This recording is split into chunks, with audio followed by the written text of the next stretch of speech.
Social media पर जैन समाज के सबसे लोकप्रिय जैन न्यूज़ चैनल महालक्ष्मी की ओर से आप सबको चैत्र कृष्ण षष्ठी बुधवार आपके पास सादर जय जिनेंद्र। 23 मार्च को आपके पास कुंडलपुर से शुरू करते हैं बात। जो महामस्तक का जो 22 तक था उसे बढ़ा के अब 31 तक कर दिया गया है, यानी अब तक अगर देर कर दी है तो सौभाग्यशाली अब भी जाकर वहाँ महामस्तक अभिषेक कर सकते हैं। पर सोशल मीडिया में कुछ खबर आई थी कि वहाँ की व्यवस्थाएं कुछ दुरुस्त करने की आवश्यकता है। इस बात का ध्यान रखिएगा और वहाँ की व्यवस्था को भी ध्यान रखें कि व्यवस्थाओं को दुरुस्त करिए, चुस्त रहिए, क्योंकि वहीं पर हमारे आचार्य ऋषि का थोड़ा स्वास्थ्य नासाज हो गया था। और खुश खबर ये आई रहली पटनागंज से कि आचार्य ऋषि यहाँ पर स्वास्थ्य लाभ ले रहे हैं और हमारे कहते हैं क्रिकेट की भाषा में कहें तो हमारे सबसे टॉप ऑर्डर के बैट्समैन अब फिर बैटिंग की पिच पर तैयार होने वाले हैं। उनके प्रवचन मुखारबिन से फिर शीघ्र सुनने को मिलेंगे। लालायित है हर कोई, जो एक प्रकार से बीच में ये इंटरप्शन आ गया था। और संभावना तो यह भी है कि आचार्य ऋषि अब कुछ नई घोषणा करने वाले हैं। क्या करेंगे? मुनियों के उन्होंने तो कई उपसंघ बना दिए, 3-3, 4-4, 2-2, 8-10 के अलग अलग बना के अलग अलग जगह पर विहार करना शुरू कर दिया। पर आर्य का संघ कई 28, 30, 32 बड़े बड़े आर्य का संघ है। अब संभावना यह है, गारंटी कुछ नहीं है कि आचार्य ऋषि के मुख से कब क्या निकलता है कोई पता नहीं सकता। यह उनके मन की जीत होती है, मन की बात होती है। पर संभावना यह है कि अब वह आर्यिकाओं के भी उपसंघ 5-5, 6-6, 8-8 के बनाने की घोषणा कर सकते हैं। यही इंतजार है और कुछ भी मिलेगा, संभावनाओं का इंतजार कीजिए। और अब बिहार की खुश खबर।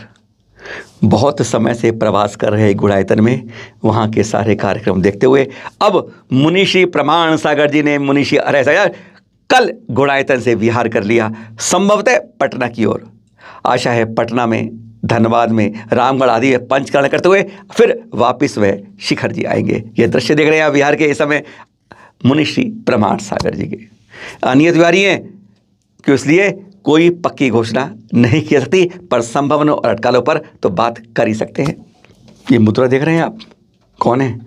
द्रोणगिरी क्षेत्र की गुफा के अंदर मुनि श्री संधान सागर जी एकदम ध्यान में हैं। 24 घंटे ये बिना हिले डुले इसी मुद्रा में ध्यान करते रहते हैं। और यह दृश्य कल के हैं। चोरी के 4 माह बाद मिली सड़क के किनारे जैन प्रतिमा। अलीगढ़ थाना क्षेत्र के उखलाना रोड पर जो बने नसिया जी मंदिर था शिकारी, वहाँ से 4 माह पहले 5 की वेदी जो थी महावीर स्वामी आदि में, उसमें पार्श्वनाथ जी की पद्मासन अष्टधातु की प्रतिमा चोरी हो गई। ताला तोड़ के ले गए चोर, साथ में चांदी के छत्र आदि और सामान भी ले गए। पुलिस जांच कर रही थी कि अचानक मुखबिर से उन्हें सूचना मिली कि सड़क के किनारे उखलाना रोड के पास एक प्रतिमा पड़ी है। टीम गई जांचा तो देखा यह वही प्रतिमा है जो नसिया जी मंदिर से 4 माह पहले चोरी हुई थी। अटकलों में संभावना लगाई जाती है कि चोरों ने समझा कि यह सोने की प्रतिमा है और वह ले उड़े। और जब पहुंचे होंगे किसी जोहरी के पास तो उसने बताया कि अष्टधातु की है। बस उन्होंने यह सड़क के किनारे वहीं पर छोड़ दी। प्रतिमा वापस मिल गई, पर अपने जैन तीर्थों की सुरक्षा की एक घंटी बजा दी। सुरक्षित रखिए अपने तीर्थों को और मंदिरों को। और जाते जाते आपको ये चित्र दिखाते हैं। यह जबलपुर के गुरंदी बाजार के से जहाँ से कुछ श्रावक बंधुओं ने मुनि श्री पूज्य सागर जी और देवोदा धर्मशाला के साथ जो गौशाला है उनके सहयोग से यह वहाँ पर 1200 बत्तख, तोते, कबूतर आदि 12,000 पक्षियों को खरीदा बाजार से।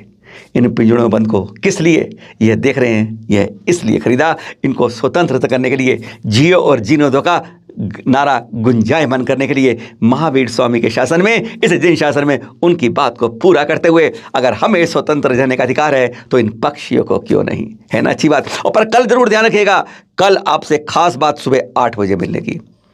जंतर मंतर पर पहुंचना है और एक ऐसी बात बताएंगे कि जिस तरीके से गिरनार के अंदर 60 साल तक हमें पता नहीं चला कि हमारी गिरनार टोंक दत्तात्रेय टोंक का नाम से रजिस्टर्ड हो गई है, इस तरीके 30 महीने पहले यहां पर क्या हुआ है शिखर जी के अंदर, जो हमारी समितियां आज तक सोती रही हैं। और आपको खुलासा करेंगे कल सुबह 8 बजे। आना है जंतर मंतर 26 मार्च को।